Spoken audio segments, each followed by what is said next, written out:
بسم الله الحمد لله رب العالمين والصلاة والسلام على رسول الله صلى الله عليه وسلم. السلام عليكم ورحمة الله وبركاته إخوة الأعزاء.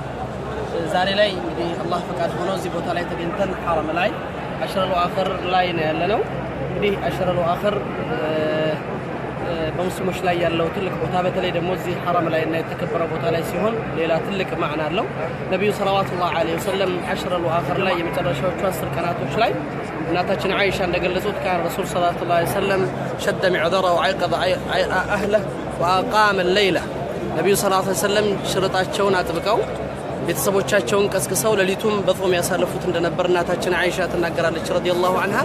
ረሱሉል አሚን ሰለላሁ ዐለይሂ ወሰለም ይሄንን 10 ጊዜ ከሌላው ጊዜ በተለየ ጁህድ ያደረጉ ከሌላው ጊዜ በተለየ ከፍተኛ የሆነ ኢባዳ ላይ እየታገሉ ያሳለፉት ነበር። እኛ ደግሞ ከዛ በተለየና በተሻለ ሁኔታ አላህ በሚወደውና በሚፈቅደው በሚፈልገው መልኩ እነዚህን ጊዜያቶች የበለጠ ተጠቃሚ ሆነን ለማለፍ አላህ ጋር በመቃረብና አላህ የሚወደው ስራ በመስራት ኢባዳዎች ላይ በመጠንከር በተለይ ይሄ በውስጡ ለይለቱል ቀድር ያለበት ትልቅ የተከበረ ጊዜ ነውና አላህ ጋር ምህረትን የምናገኝበት ርቀን የምንፈጽምበት ህይወታችንን የምናስተካክልበትና የምንለውጥበት ስለሆነ ያንን መጠቀም ይገባናልና አሽረሉ አኸር ልዩ ቦታ አለው። ሁላችንም ይሄን ጊዜ መጠቀም ወሳኝ ነው የሚሆነው።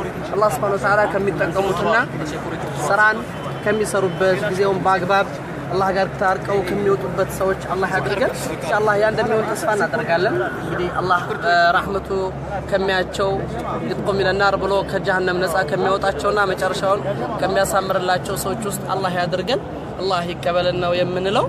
እንግዲህ አሽረሉ አኸር ሁላችንም መሰብሰቡ መገኘቱ ብቻ ሳይሆን በአግባብ መጠቀሙ ጊዜውን ነብዩ ሰለላሁ ዐለይሂ ወሰለም ተፈሩግ ያደርጉ ነበር። ጊዜያቸውን ተፈሩግ አድርገው ለዒባዳ ይሰጡ የነበረበት ሁኔታ ነው ያለው። እኛም በበለጠ ራሳችንን ገለል አድርገን ቁርአን ጋር ሰላት ጋር ዒባዳ ጋር የበለጠ የምንሰራበት እንዲሆን ነው አደራ የምንለው። والله اعلم وبالله التوفيق والسلام عليكم ورحمة الله وبركاته.